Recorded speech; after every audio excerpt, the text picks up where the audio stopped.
खबर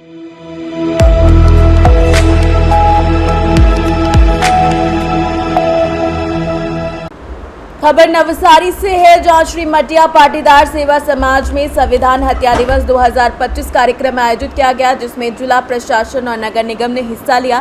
50 वर्ष पूरे होने पर संविधान हत्या दिवस के महत्व पर जोर देते हुए जिला पंचायत अध्यक्ष, विधायक और अन्य गणमान्य व्यक्तियों ने लोकतंत्र व संविधान की सुरक्षा के लिए जागरूकता की अपील की और अधिकारी और बड़ी संख्या में नागरिक शामिल हुए। कटोकटीना 50 वर्ष पूरा थवाना संदर्भમાં સંવિધાન હત્યા દિવસ નિમિત્તે લોકશાહીના મૂલ્યોનું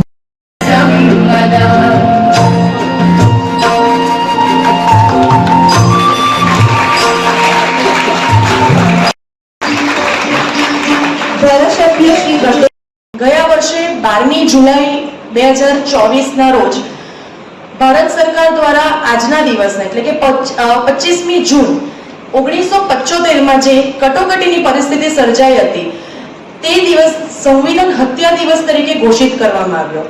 શા માટે સંવિધાનની હત્યા દિવસ તરીકે કન્સિડર કરવામાં આવે છે? આપણું સંવિધાન ભારતનું જે સંવિધાન છે જે લેન્ધીએસ્ટ કોન્સ્ટિટ્યુશન તરીકે કન્સિડર કરવામાં આવે છે। પહેલા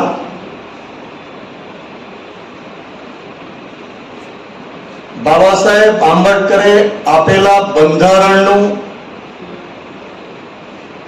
ઉલ્લંઘન કરીને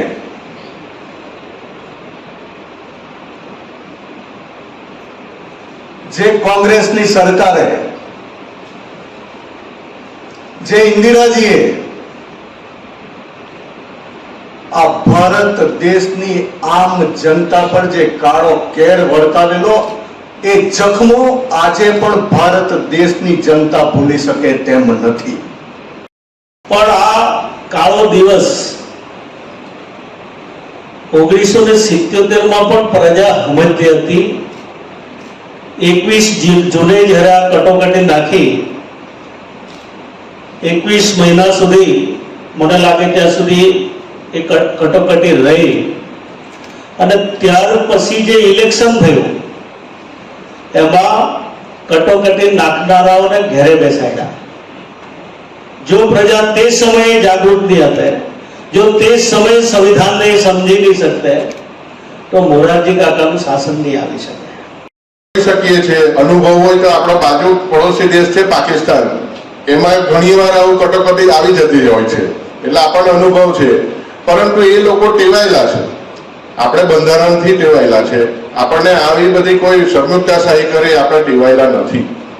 મિત્રો, આજે જો તમને યુવાનોને અહીંયા બોલાવવામાં આવ્યા છે તો તમારે એ જ સમજવા માટે જ છે કે આ બંધારણ શું છે। માનનીય વડાપ્રધાન આજના મોદી સાહેબ પણ સંતાઈને જતા હતા, પોતાનો વેશ બદલીને પણ ગામે ગામ જતા હતા કે ભાઈ આપણે આ કટોકટીની સામે લડવું કેવી રીતે, બધાને ભેગા કેવી રીતે। नवसारी से सी न्यूज संवाददाता तार मोहम्मद मेमन की रिपोर्ट।